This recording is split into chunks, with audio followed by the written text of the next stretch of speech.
매일 10분씩 하루에 2번 집요하게 의학 지식을 파헤치는 지식탐정 김규리입니다. 나는 아픈데 병원에서는 아무것도 아니라고. 이것만큼 답답한 게 진짜 어디 있을까요? 오늘은 이 너무나 생소한 질환인 신체 증상 장애에 대해서 파헤쳐 드리겠습니다.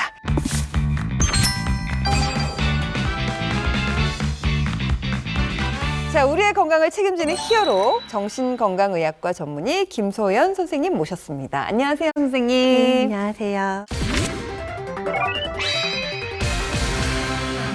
신체 증상 장애 원래 있던 질환인가요? 오래전부터 있던 증상입니다. 과거에는 히스테리나 브리테 증후군이라고 불렀는데요. 이 질환의 다른 이름이라고 보시면 됩니다. 혹시 영화 마이걸 들어보셨나요? 네, 마이걸 네. 봤어요. 사춘기에 접어든 소녀 베이다가 그 신체 통증을 자주 호소하는 장면들이 나오는데요. 네네네. 연이은 상실로 인해서 고통스러운 감정들이 신체 증상으로 표현됐던 것입니다. 그것이 신체 증상 장애의 전형적인 모습이라고 생각하시면 이해가 쉬울 것 같습니다. 정신적으로 마음이 좀 힘든 상태일 때 몸으로 나타나는 통증? 이라고 생각하면 되나요? 네, 그 환자의 입장에서는 의학적 치료를 받을 정도로 다양한 신체적 증상을 반복적으로 겪고 있지만 신체적인 기능에는 이상이 없어서 어떤 질환도 찾아내지 못하는 경우에 신체 증상 장애라고 진단할 수 있습니다. 신체 증상 장애가 생기는 원인은 도대체 무엇 때문일까요?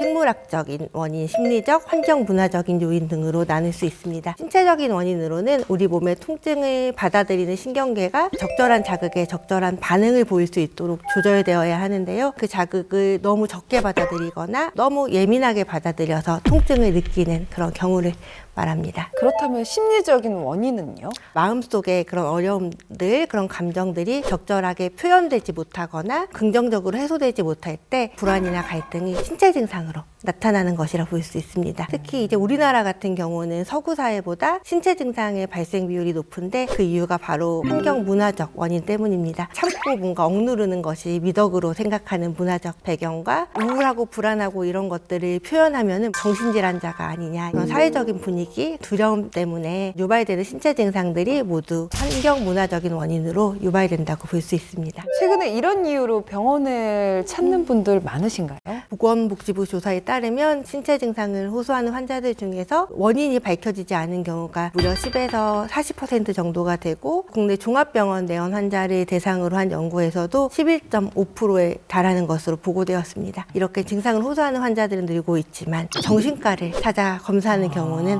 오히려 좀 드물어서 안타까운 마음이 있습니다. 네. 신체 증상 장애는 어떤 증상이 있을 때 병원을 찾으면 되는지 좀 알려주세요. 일반적인 증상으로는 근육통, 무기력감부터 속쓰림, 복부 팽만감 등의 소화기계 증상이 있을 수 있고 두통, 어지럼증, 손발 저림 등의 신경계 증상, 가슴 답답함, 숨막힘 등의 신경계 호흡기계 증상도 있습니다. 또 여성분들은 생리불순이나 생리통, 그리고 화복부통 등의 비뇨기 생식기계 증상까지 매우 다양한 신체 증상으로 나타낼 수가 있어서 딱 한 가지 증상이라 말할 수 없이 너무 다양하게 나타날 수 있습니다. 그래서 이런 일반적인 증상도 중요하지만 통증의 부위와 지속기간이 계속 또 바뀌기도 하고요. 네. 그런 통증이 악화와 호전을 또 반복하는 특징이 있다는 것을 기억하시면 좋을 것 같습니다. 그럼 이런 증상들이 얼마나 지속되면 병원을 찾는 게 좋을까요? 6개월 이상 지속될 경우에 진단을 하고 있지만 뚜렷한 원인 없이 일상생활에 지장을 주는 그런 네. 반복되는 신체 증상이 있다면 전문의 정확한 평가를 받아보는 것을 추천드립니다. 지속되는 증상을 방치하게 되면 혹시 다른 질환으로도 나타날 수가 있을까요? 우울이나 불안, 수면장애 증상이 공존할 수 있고 그렇게 되면은 일상생활에도 크게 영향을 끼칠 수밖에 없겠죠.